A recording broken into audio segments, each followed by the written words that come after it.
नमस्कार दोस्तों। अभी जो है लोकसभा का चुनाव चल रहा है। पूर्वी चंपारण में जो है 25 तारीख को जो है चुनाव होने वाला है।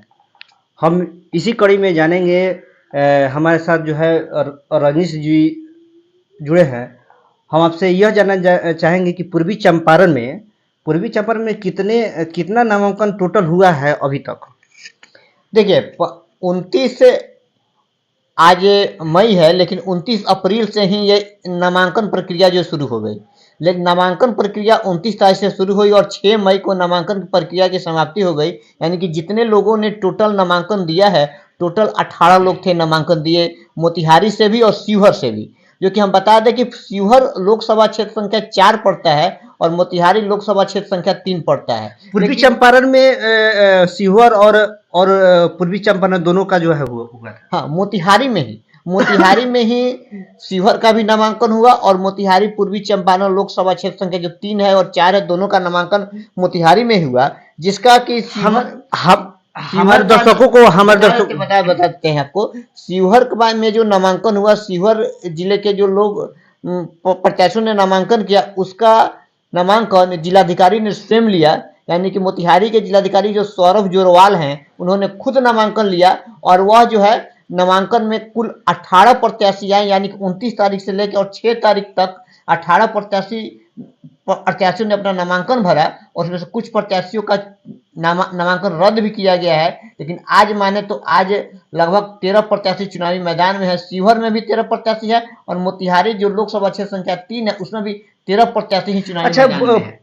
पूर्वी चंपारण में माने नॉमिनेशन जब तक रद्द नहीं हुआ था तब तक कितने प्रत्याशी जो है सामने आए हुए थे, इसका लिस्ट देखिए पूर्वी चंपारण जिला में और शिवहर जो कि लोकसभा क्षेत्र संख्या 3 और 4 है, दोनों में 18 प्रत्याशी जो है चुनावी मैदान में आए और उन्होंने अपना नामांकन भरा। लेकिन मैं आपको बता दूं आपके डिटेल से जानकारी के लिए। अच्छा, 6 तारीख तक जो है 6 तारीख तक नॉमिनेशन का लास्ट डेट था। तो नॉमिनेशन का 6 तारीख तक लास्ट डेट था, तो उसमें 18 जो है दोनों में जो है शिवहर और पूर्वी चंपारण में लोग प्रत्याशी आए हुए थे। लेकिन 7 तारीख को नॉमिनेशन नहीं 7 तारीख को नॉमिनेशन की वापसी नहीं थी, 7 तारीख को स्क्रूटनी थी। यानी कि स्क्रूटनी का मतलब होता है, आपको मैं बता दूं कि स्क्रूटनी का मतलब होता है कि जिन्होंने अपना नामांकन पत्र दाखिल किया है उसकी जांच होती है।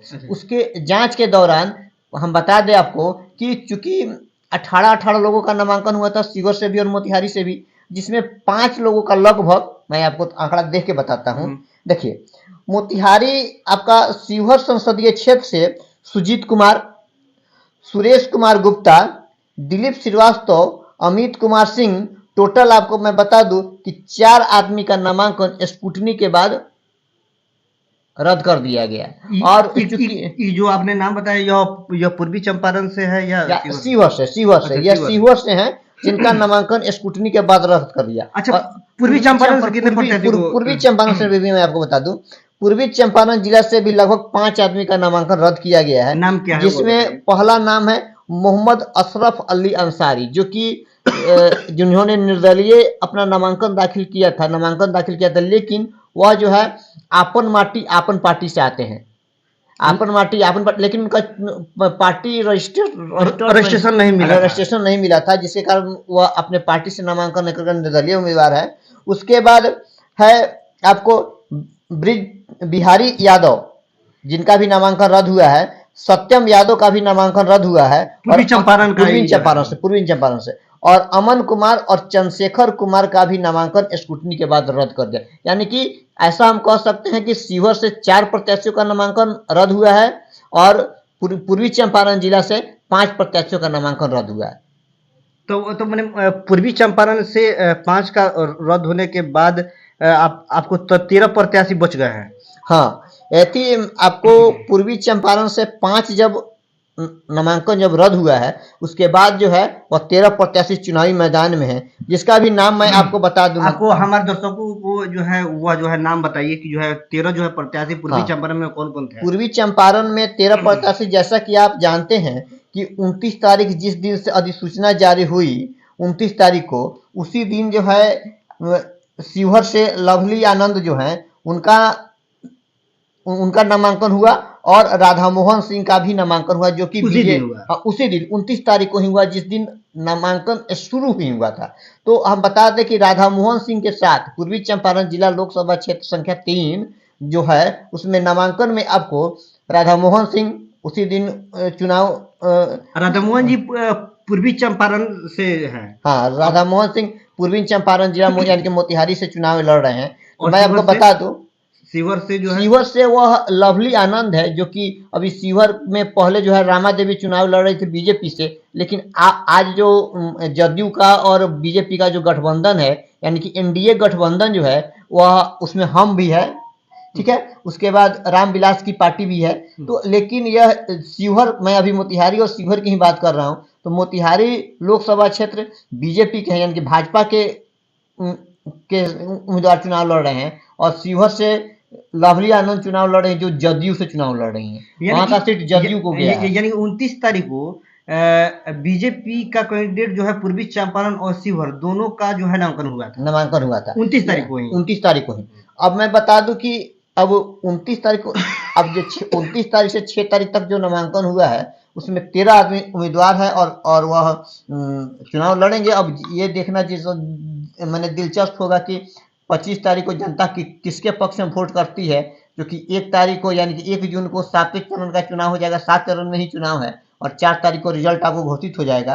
तो राधा मोहन सिंह है, और उसके बाद ज्ञानती देवी है, नवल किशोर प्रसाद है, पवन कुमार हैं, उसके बाद आपको डॉक्टर राजेश कुमार हैं। कहा जा रहा है कि डॉक्टर राजेश कुमार, जो कि विकासशील इंसान पार्टी की तरफ से चुनाव लड़ रहे हैं, और वीआईपी पार्टी पार्टी जो पहले उनका चुनाव जो है आपको नाव चिन्ह हुआ करता था, अब नाव चिन्ह से बदल करके पर्स छाप हो गया, लेडीज पर्स छाप। लेकिन अब वह मेन लड़ाई जो है वो डॉक्टर राजेश कुशवाहा और राधा मोहन सिंह के ही बीच है।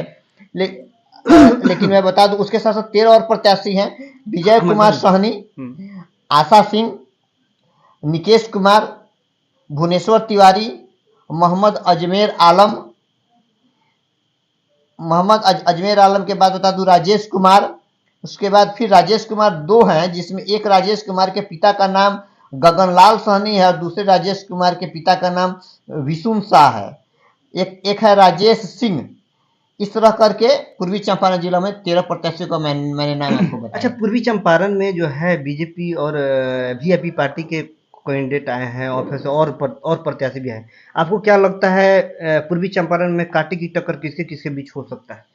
जैसे कि मैंने आपको पहले भी बताया कि बीजेपी यानी कि राधा मोहन सिंह जो प्रत्याशी है, जो लगातार 6 बार टर्म से सांसद रहे, यानी कि 30 सालों से उन्होंने सांसद के रूप में मोतिहारी लोकसभा क्षेत्र पर सांसद के रूप में मौजूद हैं। और उसके बाद राजेश कुशवाहा, जो पूर्व में विधायक भी रह चुके हैं केसरिया से, और वह चुनावी मैदान में है, और दोनों के बीच कांटे की टक्कर है। बाकी सब प्रत्याशी अब अपना क्या कहते हैं, वह इतना मत लाएंगे या नहीं लाएंगे कि उनका जमानत जब्त हो जाएगा, ये देखना दिलचस्प रहेगा। दिलचस्प होगा। क्या जो है आपको लगता है राजेश कुशवाहा जो है बीजेपी के राधा मोहन जी को जो है कितना टक्कर दे पाएंगे? देखिए, ये तो जनता का मूड है, अब जनता बताएगी। इसमें लोक जो निर्वाचन जो काम होता है, जो निर्वाचन का होता है, वो गुप्त मतदान होता है, और जनता गुप्त मतदान करती है। तो यह देखना दिलचस्प होगा कि किसके वादों से जनता कितनी प्रभावित हो पाती है, जिससे कि वह किसके पक्ष में वोट करती है। लेकिन इस बार जैसा कि हम लोगों ने जैसा कि घूम करके लोगों का आंकड़ा जो लिया है, जनता की जो राय, अब की बार किसकी सरकार, जो हम लोगों ने अभियान छेड़ा है, उस अभियान में ज्यादा रुझान जो है डॉक्टर राजेश कुशवाहा की तरफ ही मिल रहा है। राजेश कुशवाहा, जैसे जिस प्रकार आपने कहा कि राजेश कुशवाहा की तरफ रुझान मिला, 25-30 सालों से जो है बीजेपी अपना 2000 करीबन 2002 से 2002 में जो है पूर्वी चंपारण जो है कांग्रेस का गढ़ माना जाता था, और 2002 के बाद जो है क्या जो है हुआ, जिसके कारण जो है बीजेपी कांग्रेस पर हावी हो गया?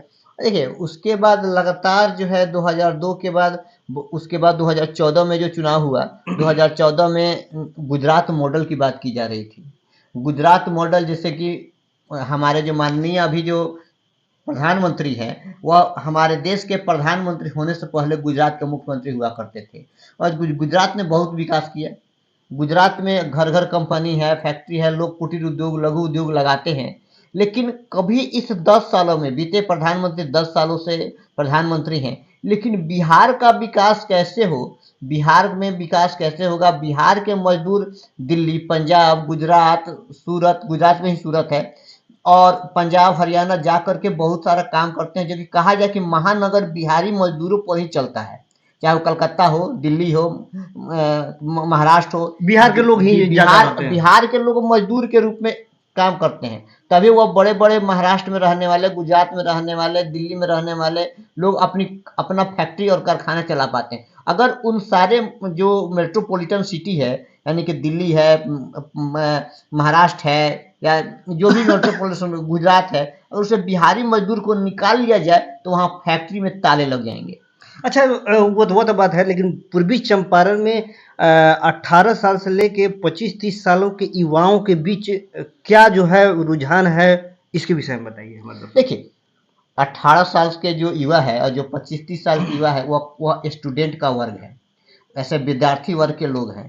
तो स्टूडेंटों के बीच इस तरह का बात है कि सरकार जो जीत करके जाती है तो वह युवाओं को रोजगार की बात नहीं करती है। युवा जब तक रोजगार नहीं प्राप्त करेंगे, जो कि आज मान लेते हैं कि 5 साल के बाद चुनाव होगा, जो आज 18 साल के हैं वह 18 और 5 आपको 18, 2, 20, 3, 23 साल, 24 साल के हो जाएंगे। जब 23 साल 24 साल के हो जाएंगे, उनका शादी का उम्र निकलता चला जाएगा, उनका सही समय पर नौकरी नहीं होगी तो उनके परिवार का में भरण पोषण कैसे होगा, उनके परिवार के धीरे धीरे लायबिलिटी भी बढ़ती चली जाती है और लगातार उनको नौकरी नहीं मिल पाती है। जिस कारण युवा जो है 18 से 25 साल के युवा जो है, जो सरकार के प्रति काफी उदासीन दिख रहे हैं और वह सरकार बदलने की बात कर रहे हैं। बदलने की बात हो रही है, केंद्र में बदलने की बात हो रही है। केंद्र सरकार अभी चुनाव तो केंद्र सरकार का ही हो रहा है, लोकसभा चुनाव ही हो रहा है, यानी केंद्र की सरकार की बदलने की बात। तो केंद्र सरकार के लगातार 18 और 25 साल, 18 से लेके 25 साल की सरकार बदलने की बात कर रहे हैं, क्योंकि यह सरकार रोजगार विमुख बात करती है। रोजगार यानी कि नौकरी नहीं देना चाहती है, कहती है आप रोजगार भी करना, यहाँ का लोग रोजगार भी करना चाहते हैं। जो बाहर में परिश्रम करता है वो यहाँ भी रोजगार कर सकता है, लेकिन रोजगार के लिए बैंक लोन ही उन्हें नहीं देती। आज जो है आईएएस और यह जो है इस प्रकार जो सबसे ज्यादा जो है बिहार के बच्चे ही जो है निकाल रहे हैं। बिहार के बच्चे मेधावी हैं, बिहार के बच्चे मेधावी हैं और वो ज्यादा से ज्यादा आईएएस और आईपीएस की नौकरी ज्वाइन कर रहे हैं, इसमें कोई दो राय नहीं है। लेकिन जो भी मेट्रोपॉलिटन सिटी है, उसके वहाँ के बच्चे उद्योग का कल कारखाना लगाने में ही व्यस्त हो जाते हैं। लेकिन यहाँ के जो बच्चे जो मेधावी और पढ़ते हैं और आईएएस और आईपीएस, उनको नौकरी चाहिए, तो नौकरी चाहिए इसलिए, और छोटी जैसे रेलवे में ही चतुर्थवर्गीय श्रेणी की नौकरी बंद हो गई। अब जब नौकरी चतुर्थवर्गीय श्रेणी की बंद हो गई तो हायर रैंक की ही तैयारी करते हो, आईएएस और आईपीएस बनते हैं। कुछ युवा वर्ग और जो है सबसे ज्यादा जो है 35 से लेकर और 60-65 की उम्र के लोगों का जो है, वह लोग यह नहीं देख रहे हैं कि पूर्वी चंपारण और शिवहर में को प्रत्याशी है, वह देख रहे हैं कि ऊपर को है। तो शिवहर हो या जो है पूर्वी चंपारण हो, कांग्रेस हो या बीजेपी हो, वह जो है नहीं है। यहाँ के जो है सांसद ही कभी काम करेंगे तो सांसद ही काम करेंगे। मैं आपको बता दूं कि जो 35 से लेकर जो 60 साल के लोगों के बीच की आप बात कर रहे हैं, कुछ लोग या तो अपनी जिंदगी जी चुके हैं या वो सरकारी नौकरी से रिटायर होकर अभी वो पेंशन भोगीधारी हैं, पेंशन को प्राप्त करते हैं। तो वो काम करे या ना करे, उनको तो पेंशन मिलता ही है और उनका जो लगातार जो है, लेकिन इस पर विशेष ध्यान युवाओं को होना चाहिए। और क्योंकि उनको तो काम करेंगे या नहीं करेंगे, रिटायर हो गए, सरकार उनको पेंशन देती है, सरकार किसी की भी बने उनको तो पेंशन मिलेगा ही मिलेगा, वो तो कोई सरकार उनका पेंशन तो बंद करेगी नहीं। तो इसलिए वह लगातार जो है बीजेपी का गुणगान कर रहे हैं और बीजेपी को वोट देंगे और वो देने की बात कर रहे हैं। लेकिन जो 18 से लेकर 25 साल तक सबसे ज्यादा युवा वर्गों का वोट है, और वह जो है वोट जो है वो यह इस बार बीजेपी के खाते में नहीं जाकर विपक्ष को, यानी कि इंडिया गठबंधन को लोग देने की बात कर रहे हैं। और ये हमको लगता है अगर एक साथ युवा वर्ग हो जाए और यहाँ जो 30 से 65 साल के लोगों की बात करते हैं, तो हो सकता है कि इंडिया गठबंधन को फायदा हो जाए और इस बार जो है प्रधानमंत्री परिवर्तन हो जाए और इंडिया गठबंधन की सरकार बने। पूर्वी चंपारण में सबसे पूर्वी चंपारण में सबसे ज़्यादा सीट इसके पहले जो है मैंने बीजेपी ही सारी सीटों पे जीती थी। तो क्या आपको लगता है क्या इस बार कुछ इस परिवर्तन? बार लगातार 2014 में चुनाव हुआ, पहली बार 2014 में चुनाव, दूसरी बार 2019 में चुनाव हुआ। तो लोग ऐसा सोचते थे कि प्रधानमंत्री एक रिस्पॉन्सिबल पद होता है और उन्होंने जो वादा किया है जनता के साथ, कुछ उन्होंने किया था कि हम देश से गरीबी को मिटाएंगे, देश का काला धन जो है स्विस बैंकों में जमा है उसको हम वापस लाएंगे। इसके लिए उन्होंने क्या किया, नोटबंदी किया, नोट पहले पुराने नोट बंद हो गए, नया नोट जारी किया गया। उसके बाद जीएसटी लग गया, छोटे मोटे कारोबारी जीएसटी में ही मर गए। उसके बाद बहुत सारे परिवर्तन किए गए, बहुत सारे चेंज किए गए। तो उन्होंने कहा कि 5 साल हमको बदलने में ही लग गया, अब जो 5 साल हमको दीजिएगा उसमें हम वापस लेके आएंगे धन और सभी लोगों के खाते में पैसा। किसी के खाते में तो पैसा नहीं, आप भी जानते हैं किसी के खाते में पैसा नहीं गया। ठीक है, किसान निधि की बात करते हैं, 5 किलो अनाज की बात। और प्रधान देखिए ये कितना हास्यास्पद बात है कि प्रधानमंत्री कहते हैं कि अगर मैं चुनाव में जीत करके आता हूं तो अगले फिर 5 सालों तक मुफ्त राशन दूंगा। ये मुफ्त राशन की बात प्रधानमंत्री के नाते शोभा नहीं देता है। प्रधानमंत्री को यह कहना चाहिए कि मुफ्त 5 किलो जो राशन दे रहे हैं वो देना बंद कर देंगे, क्योंकि आपको हम नौकरी देंगे, रोजगार देंगे, व्यवसाय देंगे, लोगों को आसानी से लोन मिलेगा जो कि अपना कुटीर उद्योग, लघु उद्योग शुरू कर सके। रोजगारों पर बातें नहीं हो रही, रोजगार पर बात करनी चाहिए। 5 किलो मुफ्त अनाज पर बात नहीं होनी चाहिए। अगर अनाज आप देते हैं तो उसको रोजगार न दीजिए ताकि वह अनाज खुद खरीद के खा सके। वह उसको बेरोजगार को रोजगार दीजिए, आपको अनाज देने की आवश्यकता ही नहीं पड़ेगी। यानी कि कहने का मतलब है कि 5 सालों से 10 सालों से जो हमारा देश गरीब है, गरीब लोगों को जो प्रधान सरकार की तरफ राहत मिल रही है, अगले 5 साल तक और देंगे। यानी कि 5 साल और हम आपको गरीब बना देंगे, तब जाके अनाज आपको देंगे और आप घर में बैठ के खाते रहिए और हमारा गुणगान गाते रहिए, इसलिए वो अनाज आपको दिया जाएगा। मुझे लगता है कि जो है पूर्वी चंपारण और सीहोर में जो है कांटे की टक्कर सरकार चाहे जिसकी बने, लेकिन जो हम लोग जो है लगातार अब की बार किसकी सरकार को लेकर के हम लोगों ने मुहिम छेड़ रखा है। लगातार और जनता के बीच जो है गए हुए, लगातार हम जनता के बीच जा रहे हैं और जनता के बीच जा करके जनता से हम लोग राय ले रहे हैं। उसमें लगता है कि शिवहर और मोतिहारी, क्योंकि हम शिवहर और मोतिहारी की बात कर सकते हैं, मोतिहारी से बाहर नहीं जा रहे हैं, शिवहर से बाहर नहीं जा रहे हैं। तो शिवहर और मोतिहारी की जनता जो है वह शिवहर से लवली आनंद और यानी मोतिहारी से राधा मोहन सिंह इस बार सांसद का ताज उन्हें नहीं, मुझे लगता है कि आपको जो है का ताज जो है उनको नहीं मिलेगा, सांसद का ताज नहीं मिलेगा। मैंने कांटे की टक्कर जो है होगी, क्योंकि जो 25 या 30 सालों से रहा है, जो मतलब पब्लिकों से जो रुझान मिल रहा है, जो लोग जनता, क्योंकि लोकतंत्र में जनता मालिक होती है और लोकतंत्र जनता के द्वारा, जनता द्वारा मैंने जनता पर किया गया शासन ही लोकतंत्र कहलाता है। और ये लोकतंत्र की बहुत ही अच्छी मर्यादा है। लोकतंत्र की ये बड़ा ही स्वच्छता का प्रमाण है कि जिसमें जनता अपना प्रधानमंत्री, अपना मुख्यमंत्री चुनती है। तो ये जनता का ही विषय है और जनता इस बार जो है वह इंडिया गठबंधन के पक्ष में दिख रही है। हमारे दर्शकों को जो है आप वोट के लिए जो है क्या कहिएगा, क्योंकि कुछ ऐसे लोग हैं जो अपने वोटों को बेच देते हैं और फिर से लोग खरीद लेता है। इसके विषय में हमारे दर्शकों को जो है आप एक अच्छा जो है, देखिए ये 5 सालों पर एक लोकतंत्र का महापर्व जो है ये आता है और इसमें जनता को अपने सोच समझ से कि कौन सा सांसद या कौन सा विधायक हमारे समस्याओं को सुनेगा और हमारे विधानसभा क्षेत्र और लोकसभा क्षेत्र का विकास करेगा, इसको सोच समझ के हमें वोट करना चाहिए। अपना वोट किसी को बेचना नहीं चाहिए, क्योंकि अगर आप जो है, अगर आज जो है 500 हजार मुर्गा दारू या शराब पी करके आप अपना वोट जो किसी को दे देते हैं, तो कल होके आपको उनके दरवाजे पर जाने में शर्म आएगी और आप वहां पहुंच नहीं पाएंगे, अपनी बातों को रख नहीं पाएंगे, अपनी समस्याओं को कह नहीं पाएंगे। क्योंकि ये जनता जो है अपनी बातों को रखने के लिए इन सारी लोभ लालच से दूर होकर के अपना पक्ष, जिस भी पार्टी को आप चाहते हैं उसका वोट दीजिए और जो भी विधायक या सांसद चुने जाते हैं उनको जा करके क्योंकि वो जनता के द्वारा ही काम करने के लिए ही चुने गए हैं, इसलिए जनता का काम करे, क्षेत्र का विकास करे, इसे आप जा करके कह सकते हैं। देखिए ये जो है सीधे कह रहे हैं कि कोई अपना वोट जो है बेचे नहीं और अच्छे तरह से जो है ज़्यादा संख्याओं में जो है वोट हो और फिर से स्वस्थ रहें और अच्छा और तरीके एक से। और बात हम कहना चाहेंगे, जैसे कि लोकसभा क्षेत्र संख्या में जो भी चुनाव का, और प्रत्येक वोटर को अपना मताधिकार का प्रयोग जरूर करना चाहिए, क्योंकि प्रयोग करना चाहिए क्योंकि वह उनको चुनने का मौका मिला। लोकतंत्र का यह महापर्व है, क्योंकि और इस बार चुनने का मौका मिलता है और वह जाकर के जरूर वोट दें। क्योंकि इस बार जो चुनाव हो रहा है, एक जो है आपका वोट जो है, एक अगर गलत प्रत्याशी को ला देता है तो जो है ये जो है बर्बाद कर सकता है। लेकिन एक अच्छा प्रत्याशी आएगा तो विकास हो सकता है। क्योंकि अगर आपका वोट किसी गलत को दे देंगे तो 5 सालों तक आपका राज्य का, आपका क्षेत्र का विकास अवरुद्ध होता है। इसीलिए हम सारी जनता से कहेंगे, जो भी आपके दर्शक हैं या हमारे जो न्यूज चैनल के जो दर्शक हैं, उसको कहेंगे कि ये अपने मताधिकार का प्रयोग आप निश्चित रूप से करें।